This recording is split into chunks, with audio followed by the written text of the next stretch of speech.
Assalamualaikum warahmatullahi wabarakatuh. Yang terhormat Bapak Farid Hidayat MPD selaku dosen mata kuliah Statika Dasar.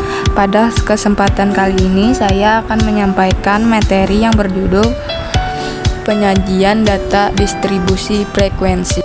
Latar belakang. Statik adalah ilmu pengetahuan yang telah banyak digunakan dalam kehidupan sehari-hari.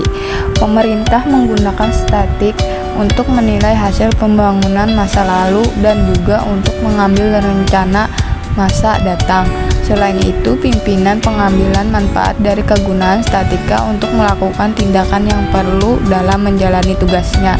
Di sana, penelitian atau riset dimanapun dilakukan bukan saja telah mendapatkan manfaat yang baik dari statika, tetapi sering harus menggunakannya.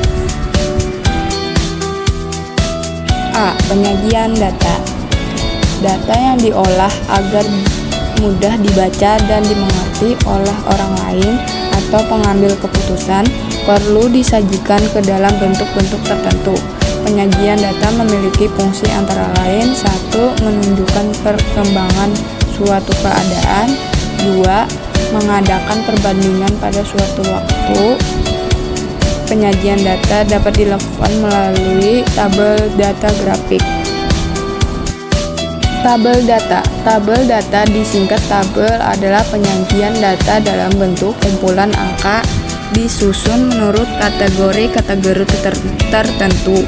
Dalam suatu daftar, dalam tabel, data disusun dengan cara alfabetis, geografis menurut besarnya angka, historis, atau menurut kelas-kelas yang lazim. Bagian-bagian tabel: A. Kepala tabel, B. Leher tabel, C. Badan tabel, D. Kaki tabel. Tabel dapat dibedakan atas beberapa jenis, yaitu A. Tabel frekuensi, B. Tabel klasifikasi, C. Tabel konstituensi, D. Tabel korelasi. Grafik data. Grafik data disebut juga diagram data adalah penyajian data dalam bentuk gambar-gambar.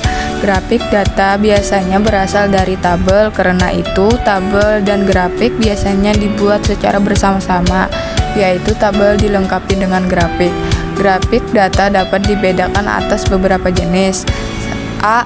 Piktogram, B. Grafik batang atau balok, C. Diagram lingkaran. B. Distribusi frekuensi. A. Pengertian distribusi frekuensi: data yang telah diperoleh dari suatu penelitian yang masih berupa data acak atau data mentah dapat dibuat menjadi data yang berkelompok, yaitu data yang telah disusun ke dalam kelas-kelas tertentu. Daftar yang membuat data berkelompok disebut distribusi frekuensi atau tabel frekuensi. Jadi, distribusi frekuensi adalah susunan data menurut kelas-kelas interval tertentu atau menurut kategori tertentu dalam sebuah daftar. B. Bagian-bagian distribusi frekuensi. 1. Kelas-kelas, B.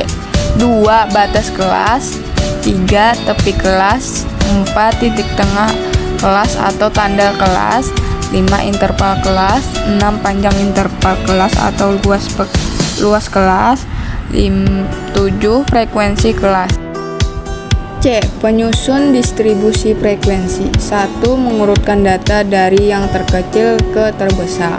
2. Menentukan jangkauan range dari data. Jangkauan sama dengan data besar dikurang data kecil. 3. Menentukan banyaknya kelas. K sama dengan 1 tambah 3,3 long n K bilangan bulat. Kesimpulan: penyajian data merupakan salah satu kegiatan dalam pembuatan laporan hasil penelitian yang telah dilakukan agar dapat dipahami, dianalisis sesuai dengan tujuan yang diinginkan. Data disajikan harus sederhana, jelas agar mudah dibaca. Penyajian data juga dimaksudkan agar para pengamat dapat dengan mudah memahami apa yang kita sajikan. Data dapat disajikan dalam bentuk daftar tabel, dalam bentuk grafik gambar. Demikian presentasi dari saya, semoga bermanfaat. Terima kasih atas perhatian dan waktunya. Wassalamualaikum warahmatullahi wabarakatuh.